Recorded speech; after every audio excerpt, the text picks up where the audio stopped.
March மாதம் வாக்குத்தத்த ஆராதனை.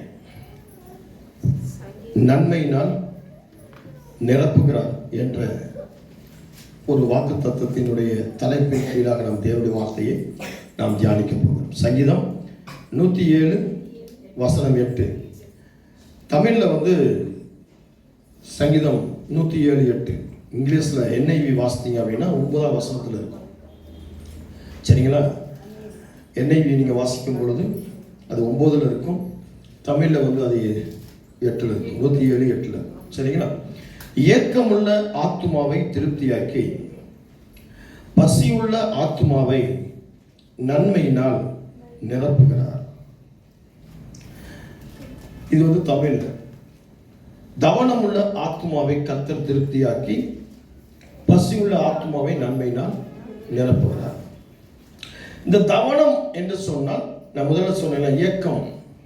ஏக்கம் என்று சொன்னால் தாகம், ஒரு வாஞ்சை. நம்ம எப்படி இருக்கிறோம்? ஒரு ஏக்கத்தோடு, ஒரு தாகத்தோடு, ஒரு வாஞ்சையோடு, ஒரு எதிர்பார்ப்போடு இந்த காரியம் நடக்கணும், இந்த விசேஷம் நடக்கணும், இந்த விஷயம் செயல்படணும். என் வேலையில் ஒரு எதிர்பார்ப்பு, வியாபாரத்தில் ஒரு எதிர்பார்ப்பு, பிள்ளைகளுடைய வாழ்க்கையில் எதிர்பார்ப்பு, படிக்கிற இடங்களில் ஒரு எதிர்பார்ப்பு, வேலை செய்கிற இடங்களில் ஒரு எதிர்பார்ப்பு, வியாபாரத்தில் ஒரு எதிர்பார்ப்பு, ஆவிக்குரிய வாழ்க்கையில் ஒரு எதிர்பார்ப்போடு இருக்கலாம். ஒரு தவணமாக இருக்கலாம். தவணம் என்று சொன்னால் ஏக்கமாக இருக்கலாம், ஒரு தாகமாக இருக்கலாம். அதுக்காக நீங்கள் நிறைய நாள் ஜெபித்திருக்கலாம், நிறைய நாள் துதித்திருக்கலாம், நிறைய நாள் ஆராதித்திருக்கலாம், நிறைய வாக்கு தத்தங்களை வைத்து நீங்கள் புலம்பி இருக்கலாம். இதெல்லாம் நமக்கு கிடைக்காது, இதெல்லாம் நடக்காது. ஆனால் இந்த மாதம், இந்த 2025 வருஷம், இந்த 3வது மாதம் என்ற மார்ச், இந்த மாதத்தில் கர்த்தர் உங்களுடைய தவணமான காரியங்கள், தவணமுள்ள எல்லா விஷயம், அதை ஏக்கமுள்ள ஒவ்வொரு காரியங்களையும் நிறைவேற்றி உங்களை திருப்தியாக்கி பசியாக இருக்கிற உங்கள் ஆத்மாவை நன்மையினால நிரப்பி இந்த மாதம் உங்களை நன்மையினால என்ன பண்ண போகிறாராம்? பெருக செய்ய போகிறார், நிரப்பி பெருக செய்ய போகிறார். என் வாழ்க்கையில் நன்மையே கிடையாதா? என் வாழ்க்கை நன்மையே இருக்காதா? எப்போ பார்த்தாலும் இந்த பிரச்சனை தானே? யோசனை கூட எனக்கு நெகட்டிவ் தான், நினைவுகள் கூட எனக்கு நெகட்டிவ் தான், ஒரு பயம்தான். என் வாழ்க்கையில் நிறைய போராட்டம், நன்மையே நடக்காதா அப்படின்னு சொல்லி நிறைய நாள் நீங்கள் ஏங்கி இருக்கலாம், நிறைய நாள் தாகத்தோடு இருக்கலாம், பசியோடு இருக்கலாம். இந்த மாதம் கர்த்தர் உங்களுக்கு சொல்லும்போது தவனமுள்ள ஆத்மாவை கர்த்தர் திருப்தியாக்கி பசியுள்ள ஆத்மாவை நன்மையினால் நிரப்புறாரு சொல்லி நீங்கள் எதிர்பார்த்த நன்மையை கர்த்தர் உங்களுக்கு, உங்கள் பிள்ளைகளுக்கும் கொடுத்து, உங்கள் குடும்பத்துக்கும் கொடுத்து, உங்கள் சிறு பிள்ளைகளுக்கும் கொடுத்து, பிள்ளைங்களுடைய படிப்புக்கு கொடுத்து, உங்களுடைய வேலைக்கு வியாபாரத்துக்கு கொடுத்து, உங்களுடைய சபை ஊழியர்களுக்கு கொடுத்து, உங்களுடைய தேச பட்டணங்களுக்கு கொடுத்து, உங்கள் எல்லைகளுக்கு கொடுத்து, நீங்கள் கடந்து செல்கிற இடங்களிலெல்லாம் உங்களை நன்மையால் நடத்தி, நன்மையினால் பெருக பண்ணி, நன்மையால் உங்களை என்ன பண்ண போறாங்க? வடிய போகும், நிரம்பி வடிய போகும். என்னடா பாஸ்டர் இப்படி பேசியிருக்கிறாரு? ஏன்னா இந்த வாக்கு தத்துவத்தை குறித்து நான் தியானிக்கும் பொழுது அவர் சொன்ன விஷயம், நன்மை என்றால் என்ன அப்படின்னு சொல்லி பார்க்கும் பொழுது, நன்மை என்றால் பயன், லாபம், நல் விளைவு. இது ஆங்கிலத்தில் பார்க்கும் பொழுது பெனிஃபிட், குட் ப்ராஃபிட் அப்படின்னு சொல்லப்பட்டிருக்கு. எபிரேய பொருள், எபிரேய வார்த்தையில் பார்க்கும்போது யாடா என்று சொல்லப்படுகிறது. யாடா என்ற என்ன அப்படின்னா ஆங்கிலத்தில் பிரித்து பார்க்கும்போது வெல்த், குட்னஸ், வெல் அப்படின்னு நிறைய விஷயங்களை நமக்கு கொடுக்கப்பட்டிருக்கிறது. இது ஒரு நன்மையான விஷயங்கள். நன்மையால கர்த்தர் நிரப்பப் போகிறார் அப்படின்னு சொல்லுவாங்க. அப்புறம் நன்மையினால அப்படின்றது என்ன அப்படின்னா ஒரு பேசிக் தான், ஒரு அடிப்படை தான். நன்மைன்றது ஒரு பெரிய விஷயம் கிடையாது, பெரிய காரியம் கிடையாது. நமக்கு பார்த்தீங்கன்னா நன்மை நடக்க மாட்டேங்குது, தீமையாக நடக்குது அப்படின்னு சொல்லி நிறைய புலம்பிருப்போம். இது நன்மை என்பது அடிப்படை தான், ஒரு பேசிக் தான். நார்மலாக எல்லாருக்கும் ஆண்டவர் கொடுக்கறது தான்.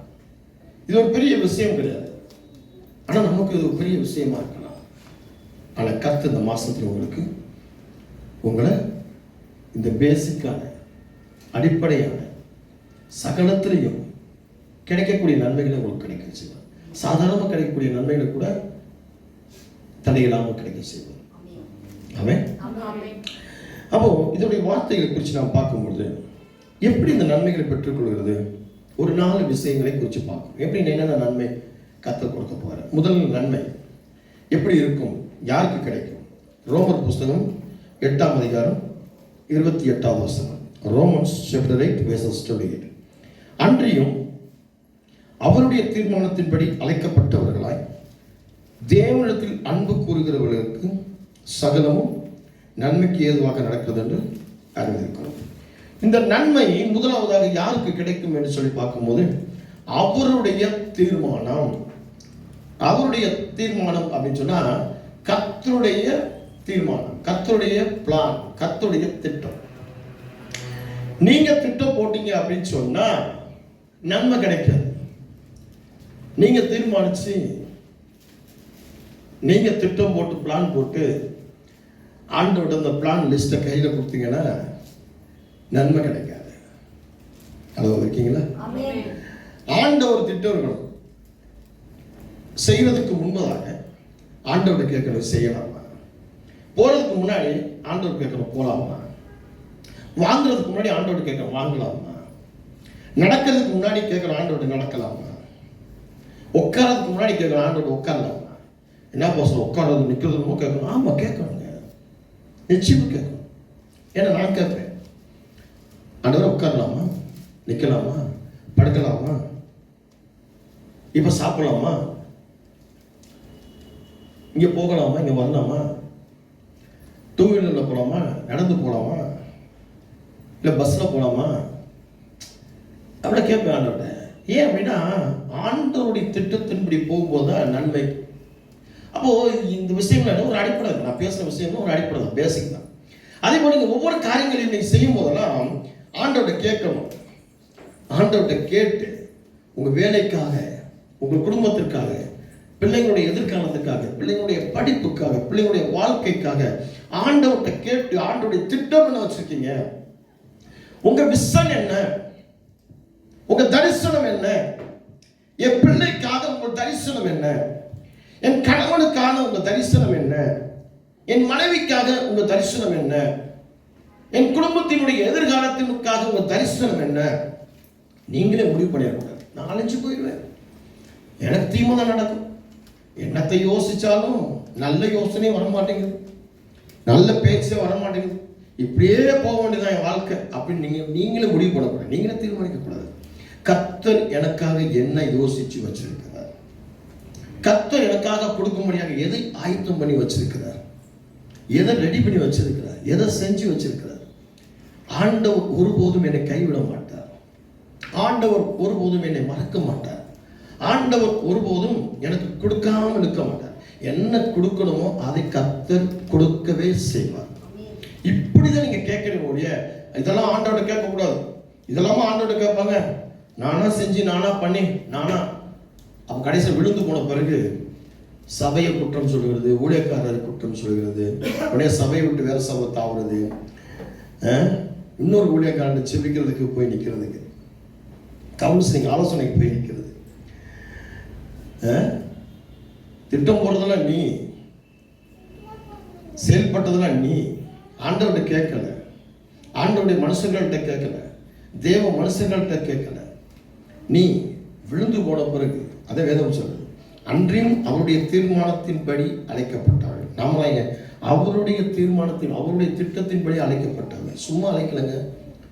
நீங்களா ரட்சிக்கப்பட்டு, நீங்களா ஞானஸ்தானம் எடுத்து, நீங்களா பைபிளை தூக்கிட்டு நீங்களா வரலங்க. இது ஆண்டவருடைய திட்டம். நீங்க உருவாகிறதுக்கு முன்பதாகவே, தாயின் கருவிலே கருவாய் உருவாகிறதுக்கு முன்பதாகவே, ஒரு உறுப்பு, ஒரு பார்ட்ஸ் உருவாகிறதுக்கு முன்பதாகவே கர்த்தர் உங்களை, உங்களுடைய உச்சந்தலை முடி முதல் உள்ளங்கால் வரை சகலத்தையும் அவர் கரத்துல வரைஞ்சி, உள்ளங்கரத்துல வரைஞ்சி, உங்களை இப்படிதான் இருக்கணும்னு சொல்லி, உங்கள் யோசனை இப்படிதான் இருக்குன்னு சொல்லி, உங்களுடைய பெருக்கம் இப்படிதான் இருக்குன்னு சொல்லி எல்லாத்தையும் அவர் ஆயத்தப்படுத்தி வச்சுக்கிறார். ஆனா நீங்க விழுந்து போனது, நல்லா யோசிச்சு பாருங்க. நீங்க விழுந்து போனது நன்மையை இழந்து போனது, தீமை உங்களுக்குள்ள வந்தது, நீங்க தவறான காரியங்களை செஞ்சது எல்லாமே வந்து கர்த்தர் கொடுத்தது கிடையாது.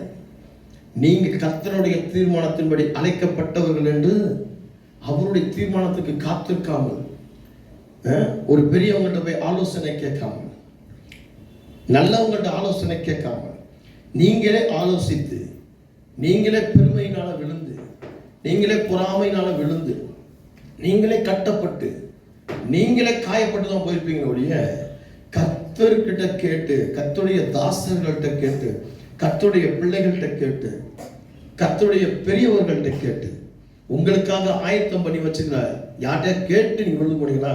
நிச்சயமா இருக்காது. ஏன்னா நீங்க பெரியவங்கள்ட்ட எப்படி இருக்க மாட்டீங்க, உண்மையா இருக்க மாட்டீங்க. தேவதாசர்கள்ட்ட உண்மையா இருக்க மாட்டீங்க. தேவனுடைய ஊழியத்துல உண்மையா இருக்க மாட்டீங்க. வெளிப்பட்டு இருக்க மாட்டீங்க. வெளிப்படையா இருக்க மாட்டீங்க. ஒரு ரகசியத்தோடு, ஒரு ரகசியத்தை உங்களுக்குள்ள சுமந்து கொண்டு இருப்பீங்க. ஏதாவது ஓப்பனா சொல்லிப்பீங்க. ஓப்பனா பேசுறவங்களை பார்த்து நமக்கு எப்படி இருக்கும்? முட்டாளா தெரியும், இழிச்ச வாயன தெரியும். எப்படி ஓப்பனா பேசுறாங்க பாரு, எப்படி ஓப்பனா பேசுறாங்க பாரு. ஓப்பனா பேசுறவன் வந்து இழிச்சவன் கிடையாது. ஓப்பனா பேசுறவன், வெளிப்படையா பேசுறவன் கெட்டவன் கிடையாது. அவன் பேசுறான் அப்படின்னா கர்த்தருக்கு பயந்து நடக்கிறான், கர்த்தருக்குள்ள உண்மையா இருக்கக்கூடியவன். நீ இப்படிதான் இருக்கணும்னு சொல்லி, ஆனா நம்ம எப்படி இருக்கிறோம்? ஒருத்தருக்கு ஒருத்தர் வெளிப்படையா இல்லாம, அழைக்கப்படுது மறைஞ்சி, தீர்மானத்தின்படி இருக்கிறத மறைஞ்சி நம்ம எப்படி இருக்கிறோம்? ஒளிஞ்சு மறைஞ்சு வாழ்ந்து கொண்டு. வேதம் சொல்லுது, தேவனிடத்தில் அன்பு கூறுகிறவர்களுக்கு சகலமும் நன்மைக்கு ஏதோ. ஆண்டவர்கிட்ட அன்பு கூறணும். ஆண்டவர்கிட்ட அன்பா இருக்கிறோமா? ஆண்டவர்கிட்ட அன்பு செலுத்துறதுன்னா என்னங்க? ஆண்டவர்கிட்ட உண்மையா இருக்கணும், ஆண்டவர்கிட்ட உத்தமாக்கணும், ஆண்டவருடைய காரியத்தில் உண்மையா இருக்கணும், ஆண்டவரை முதலிடத்தில் கொடுக்கணும். ஆண்டவருக்கு முதலிடம், ஆண்டவருக்கு முதலிடம். நீ என்ன பொருள் வாங்கினாலும், என்ன வாகனங்கள் வாங்கினாலும், என்ன வீடு வாசல்கள் கட்டினாலும், எவ்வளவு பெரிய வேலைகள் பார்த்தாலும் ஆண்டவரை முக்கியப்படுத்தி, அந்த ஆண்டவரை உயர்த்தி, ஆண்டவரை கனப்படுத்தி, ஆண்டவரை பெருமைப்படுத்தி நீங்க சொல்லும்போது கூட, நீங்க வேலையில ஒரு ப்ரமோஷன் கிடைச்சிச்சு அப்படின்னா, அது ஒரு பொருளை நீங்க வாங்கிட்டீங்கன்னா கர்த்தரை மயப்படி சாட்சி சொல்லுங்க. கர்த்தர் எனக்கு கொடுத்திருக்கிறார், கர்த்தர் எனக்கு கொடுத்தார், கர்த்தர் செய்தார். அதான் ஆண்டவர் மேல வைக்கிற அன்பு. ஆண்டவரை பிரியப்படுத்துகிறது தான் ஆண்டவர் மேல வைக்கிற அன்பு.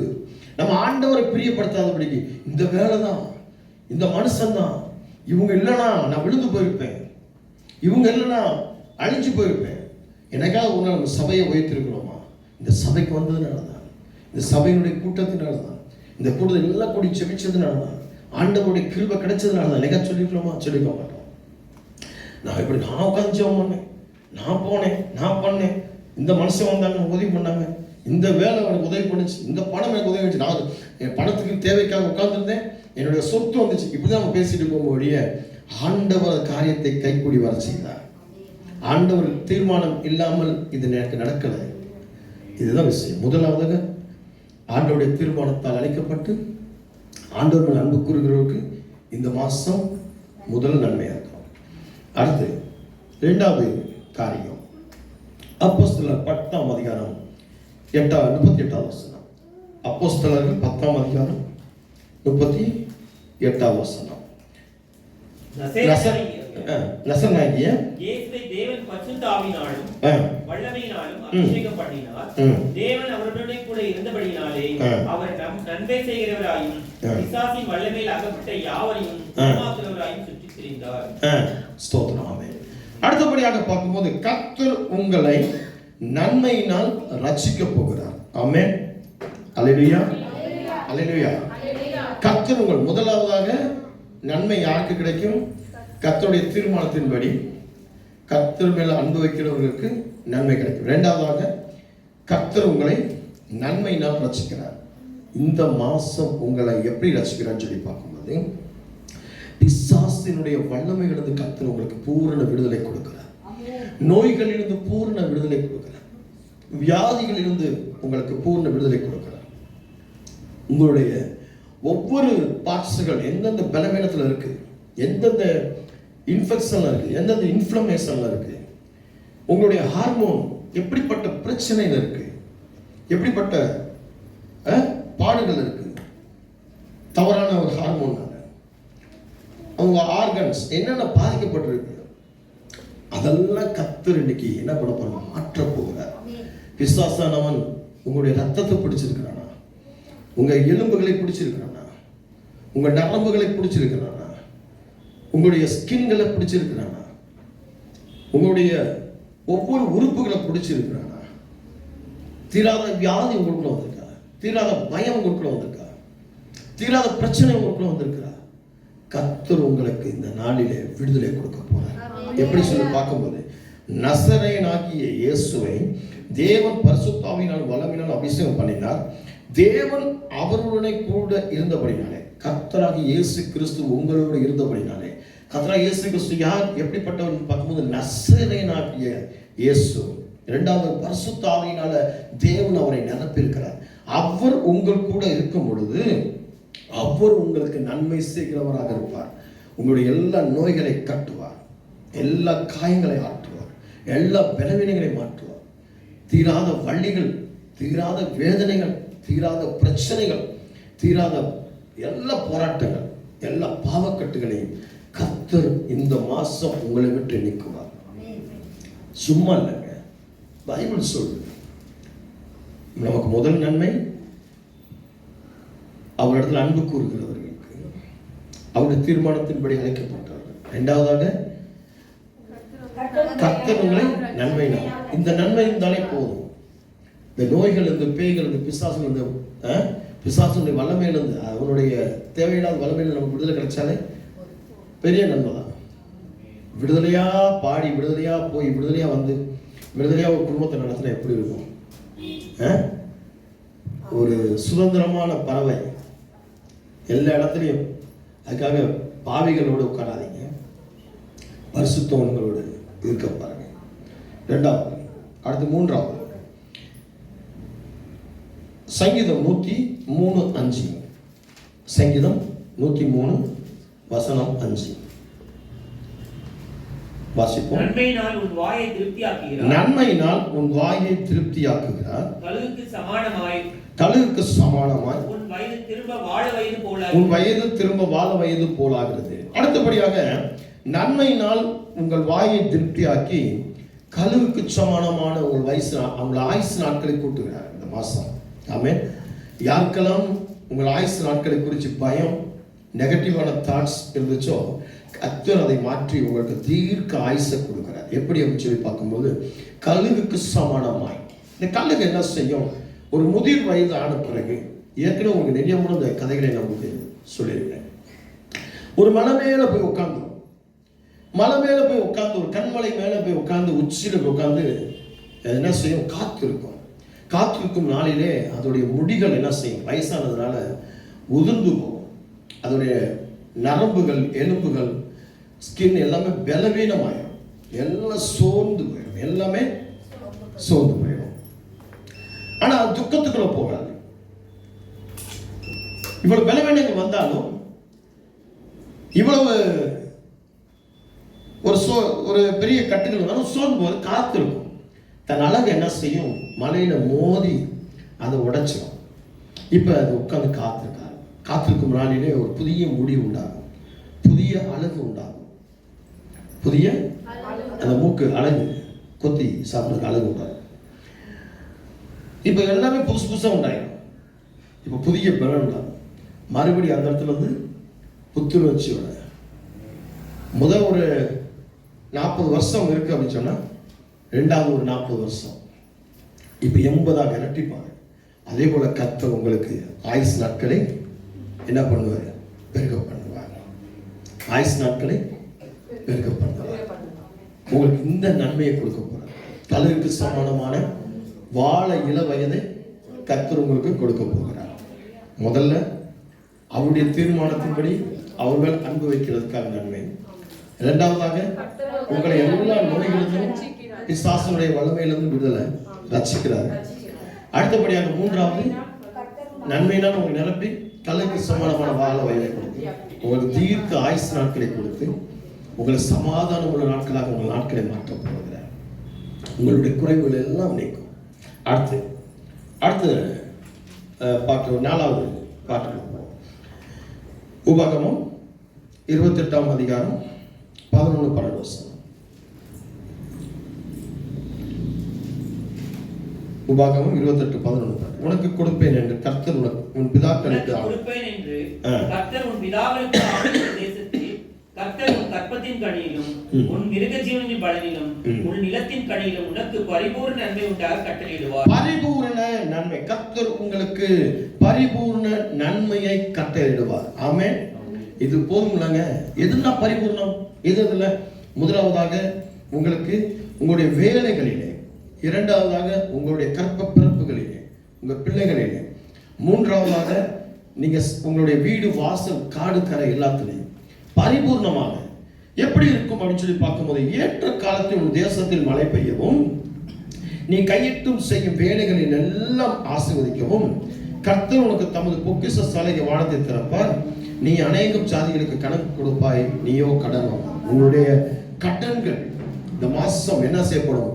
உங்களுடைய கடன்கள் அடைக்கப்படும், உங்களுடைய கடன்கள் கட்டப்படும். நீங்க சொல்லலாம், என்னங்க எப்படிங்க இவ்வளவு கடன் இருக்கு, வருமானம் இவ்வளவுதான் இருக்கு, கடன் இவ்வளவு இருக்கு, வருமானம் இவ்வளவுதான், கடன் இவ்வளவு, எப்படி பத்தும்? ஆண்டவர் சொல்லிட்டார், எல்லாத்துலையும் பரிபூர்ண நன்மை கொடுப்பேன் அப்படின்னு. உங்க பிள்ளைகளுக்கு பரிபூர்ண நன்மைகள் கொடுப்பேன், உங்க வேலையில பரிபூர்ண நன்மை கொடுப்பேன், உங்க வியாபாரத்துல பரிபூர்ண நன்மை கொடுப்பார், குடும்பத்துல சமாதான சந்தோஷத்தை பரிபூர்ணமாய் கொடுப்பார். ஆமென். பரிபூர்ணமான காரியங்களை செய்வார். கடன்கள் அடைக்கப்படும், கவலைகள் மறக்கப்படும், பாரம் துக்கம் நீங்கும். எந்த வீட்டுக்குள்ள சண்டை, எந்த வீட்டுக்குள்ள சாபம், எந்த வீட்டுக்குள்ள முறுமுறுப்பு, எந்த வீட்டுக்குள்ள பற்றாக்குறை, எந்த வீட்டுக்குள்ள ஒரு விக்கிர காரியங்கள் எல்லாத்தையும் கர்த்தர் நீக்கி போட்டு ஒரு பரிபூர்ண நன்மை. நீங்க ரொம்ப நாள் ஏங்கிருக்கலாம், ரொம்ப நாள் தாகத்தோடு இருக்கலாம், இந்த பரிபூர்ண நன்மை எனக்கு கிடைக்காதா, இந்த பரிபூர்ணம் நன்மை எனக்கு வராதா, இந்த பரிபூர்ணம் எனக்கு கிடைக்காதேன்னு சொல்லிடுவீங்க. அநேக நாள் கர்த்தரோடு போராடி இருக்கலாம். இந்த நாள், இந்த மாசம் உங்களுக்கு சகலத்தில் பரிபூர்ணமாய் கொடுப்பார். எப்படி கொடுப்பார்? 85:12 சங்கீதம். கர்த்தர் நன்மையானதை தருவார், நம்முடைய தேசமும் தன் பலனை கொடுக்கும். இந்த மாசம் கர்த்தர் உங்களுக்கு நன்மையானதை மட்டுமே செய்ய போகிறார். ஆமென். கடந்த வருஷங்களிலே, கடந்த மாசங்களிலே, கடந்த வாரங்களிலே, கடந்த நாட்களிலே, கடந்த மணி நேரங்கள், நிமிஷம், நொடி பொழுதுல நீங்கள் பட்ட எல்லா தீங்குக்கும் சரிக்கு சமமாய் இந்த மாசம் உங்களுக்கு நன்மை மட்டுமே கொடுக்க போகிறார். நடக்காத நன்மையான காரியங்கள் வீட்டுக்குள்ள நடக்கும். இனிமேல் நன்மை மட்டுமே நடக்கும். ஆமென். இத்தனை நன்மைகளை கத்த, 4 விதமான நன்மைகளை கத்த உங்களுக்கு செய்ய போகிறார். கவலைகளை மறந்துடுங்க, கஷ்டங்களை மறந்துடுங்க, துக்கங்களை மறந்துடுங்க. கர்த்தருக்கு இடத்தை திறந்து கொடுங்க, உங்க உள்ளத்தை திறந்து கொடுங்க, உங்க வீட்டை திறந்து கொடுங்க. கர்த்தர் உங்களுக்குள்ள வரும்படியாக, ஆமென், கர்த்தர் உங்களுக்குள்ள ஆளுகை செய்யும்படியாக, கர்த்தர் உங்களை நடத்தும்படியாக, கர்த்தர் இப்படியான காரியங்களை செய்யும். கவலைப்படாதீங்க, துக்கப்படாதீங்க, துயரப்படாதீங்க, எதை குறிச்சும் சோம்பலாக மாறாதீங்க. கர்த்தர் உங்களுக்குள்ள வந்து செயல்பட போகிறார். ஆமென். கர்த்தர் உங்களுக்கு நன்மையானதை மட்டுமே இந்த மாசம் செய்ய போகிறார். ஆண்டவருக்கு சாட்சியாய் வர நாட்கள் நிற்பீங்க. அன்பின் பரலோகத்தின் பிதாவே, இதோ இந்த அருமையான நாட்களுக்காக நன்றி செலுத்துகிறோம். இந்த வருஷத்தை தொடங்கி 2 மாசங்களை முடித்து 3வது மாசத்தை காணும்படியாக கொடுத்த கிருபைக்கு நன்றி. இந்த 3வது மாசம் நீ கொடுத்த இந்த வாக்குத்தத்தம் சங்கீதம் 107:8, ஏக்கமுள்ள ஆத்துமாவை திருப்தியாக்கி பசியுள்ள ஆத்துமாவை நன்மையினால் நிரப்புகிறார். தவனமுள்ள ஆத்துமாவை கர்த்தர் திருப்தியாக்கி பசியுள்ள ஆத்துமாவை நன்மையினால் நிரப்புகிறார் என்று சொன்ன வாக்குத்தத்தத்தின்படி ஏக்கத்தோடும் தாகத்தோடும் பசியோடும் இருக்கிற தேவ பிள்ளைகள் ஒவ்வொருவரும், இந்த வார்த்தைகளை கேட்கிற ஒவ்வொருவருக்கும் ஆண்டவரே உம்முடைய திட்டத்தின்படி, உண்மையில் அன்பு கூறுகிறபடி ஒவ்வொருவரும் நன்மையால் நிரப்பி காத்து ஒவ்வொருவரையும் ரட்சி. எல்லா பிரச்சனை, போராட்டம், வம்பு வழக்கிலிருந்து, எல்லா அந்தகார வல்லமையிலிருந்தும், சாத்தானுடைய திட்டங்களிலிருந்தும், எல்லா பிசாசுடைய வல்லமையிலிருந்து பிள்ளைகளுக்கு விடுதலை கொடுத்து, பிள்ளைகளுக்கு தீர்க்க ஆயுசு முதிர் வயசு வரை கொடுத்து, செய்கிற வேலைகளையும் வியாபாரத்திலும் பிள்ளைகளுடைய படிப்புகளிலும் எதிர்காலத்திலும் பரிபூர்ண நன்மைகளை இந்த மாசம் இரட்டிப்பாய் பெற்றுக்கொள்ள கர்த்தர் கிருபை செய்யும். உங்க கரத்தில் ஒப்பு கொடுக்கிற நீங்க ஆசைங்க. இந்த வார்த்தையை கேட்கிற ஒவ்வொருவரும் ஆசைப்படும். சமாதானம் வீட்டுக்குள்ள உண்டாகும், சந்தோஷம் வீட்டுக்குள்ள உண்டாகும், கடன் வறுமை மாட்டும், பலவீனம் சோர்வுகள் மாட்டும், துக்கங்கள்லாம் மாட்டும், சஞ்சலம் தமைப்பு ஓடி போடும், நன்மையெல்லாம் நிரப்பி காத்துக்கொள்ள இயேசுவின் நாமத்தில் ஜெபிக்கிறேன் சொந்த பிதாவே, ஆமென். கர்த்தர் உங்கள் அனைவரோடும் இருப்பார். கர்த்தர் உங்களை ஆசீர்வதிப்பார்.